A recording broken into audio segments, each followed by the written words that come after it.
नमस्कार। खेडदिगर येथे भर दुपारी एकाला जबर मारहाण।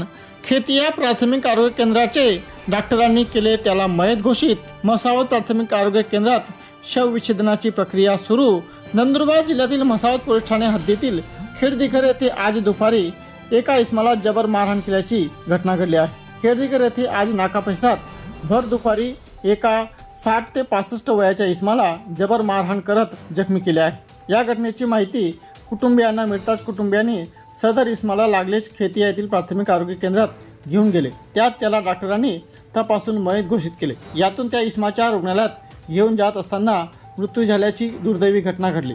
गावात 2 ते 3 ठिकाणी गणरायाची स्थापना करण्यात आली असून दिवसा बंदोबस्त कामी कोणीच पोलीस नसावेत म्हणूनच अशी घटना घडली असावी अशी चर्चा नागरिकांमध्ये सुरू आहे। सण उत्सवाच्या काळात कोणताही अनुचित प्रकार घडू नये यासाठी पोलीस अधीक्षक श्रवण दत्त यांनी सर्व पोलीस ठाण्याचे प्रभारी अधिकाऱ्यांना तशा सूचना दिल्या होत्या, परंतु या ठिकाणी कोणीही पोलीस कर्मचारी अथवा होमगार्ड हजर नव्हते। कदाचित एखादा पोलीस कर्मचारी किंवा होमगार्ड हजर राहिला असता तर ही घटना घडली नसती अशी देखील चर्चा सुरू आहे। सदर मयत इसमाच्या शरीरावर जखमीची एकही खूण नसल्याने सदर इसम मयत झाला कसा असा देखील प्रश्न यातून उपस्थित होत आहे। ही घटना कशी घडली, यामागील कारण काय, या घटनेमागे नेमके कोण याचा संपूर्ण तपास मसावत पोलीस करीत आहे।